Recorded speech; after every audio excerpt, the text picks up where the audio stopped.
Hello friends, already ஒரு selected question public எக்ஸாமுக்கான original social science update பண்ணியிருந்தேன். இதுவும் பார்த்தீங்க அப்படின்னா பப்ளிக் எக்ஸாமுக்கான ஒரிஜினல் கொஸ்டின் தான். பட் இதில் இருக்கக்கூடிய 8 மார்க் அண்ட் 5 மார்க் எதெல்லாம் இம்பார்ட்டன்ட் அப்படிங்கிறத ஒரு சொல்லிடுறேன். பிரம்ம சமாஜத்தால் லாஸ்ட் அப்டேட் பண்ண கொஸ்டினில் அது எது, தமிழ்நாட்டின் வேளாண் பருவம், பருவமழை வெடிப்பு, மேக்னீசியம் பயன், இதெல்லாமே ஆல்ரெடி நம்ம கொடுத்த கொஸ்டினில் இருந்தது தான். ஏன்னா அது எல்லாமே இம்பார்ட்டன்ட் சொல்லும்போது உலகமயமாக்கல் நேர்மறையான தாக்கம் இதெல்லாமே இந்த வருஷம் கேட்கக்கூடியது.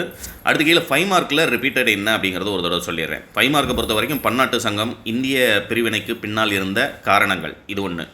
அடுத்து வேளாண் சார்ந்த, கனிம சார்ந்த தொழிலகம், உள்நாட்டு வணிகம், பன்னாட்டு வணிகம், உங்களுக்கு வேறுபடுத்துக டெஸ்டிங் குவெஸ்டில் கேட்டிருக்காங்க. அதுமாதிரி வட இந்திய ஆறுகள், வற்றாத ஆறுகள், காரணம் ரீசன் கொஸ்டிருக்காங்க. அடிப்படை உரிமைகளை குறிப்பிட இந்தியாவின் உட்பிரிவுகளையும் இந்தியாவிற்கு அதன் முக்கியத்துவம் பற்றியும் விவாதிக்கவும். நகரமயமாக்கல், அதன் சிக்கல். ஆக்சுவலாக நாளைக்கு மார்னிங் எக்ஸாம் எழுத போகிறீங்க. லாஸ்ட் நைட்டில் ஒரு செலக்டட் கொஸ்டின் அப்டேட் பண்ணுறேன். இதில் இருக்கக்கூடிய கேள்விகள் எல்லாத்தையும் படிச்சிருக்கீங்களா அப்படிங்கிறத ஒரு தடவை கன்ஃபார்ம் பண்ணிக்கோங்க. இதில் பார்த்தீங்க அப்படின்னா 1857 ரிவால்ட் கேட்டிருக்காங்க. அதே மாதிரியே 1806 வெள்ளூர் ரிவால்ட் ரொம்ப ரொம்ப இம்பார்ட்டன்ட். அதை ஒரு தடவை தரவு பண்ணிக்கோங்க. அதே மாதிரி உங்களுக்கு எக்கனாமிக்ஸில் பார்த்தீங்க அப்படின்னா 5 மார்க்கில் ஒட்டுமொத்த உற்பத்தி ஜிடிபி கணக்கிடும் முறை, what are the methods of calculator gross domestic product GDP, explain them.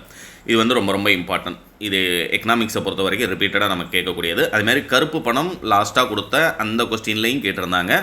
Sir 2 நீங்கள் கொடுத்ததில் கேட்டிருந்தாங்க, இந்த வருஷம் கேட்பாங்களா? ஒரு வருஷம் விட்டு ஒரு வருஷம் இந்த கேள்வி கேட்டுக்கிட்டு இருக்காங்க, ரைட்டுங்களா? அதனால் இது இந்த வருஷம் தரவு பண்ணிக்கோங்க. லாஸ்ட் இயர் நமக்கு அது கேட்கல. அடுத்து லாஸ்ட்டாக 8 மார்க்கில் என்ன கேட்டிருக்காங்க அப்படின்னா, முதல் உலக போருக்கான காரணம். நான் அப்டேட் பண்ண கொஸ்டினில் உங்களுக்கு 5 மார்க்கில் கேட்டிருந்தாங்க, இதில் 8 மார்க்கில் கேட்டிருக்காங்க.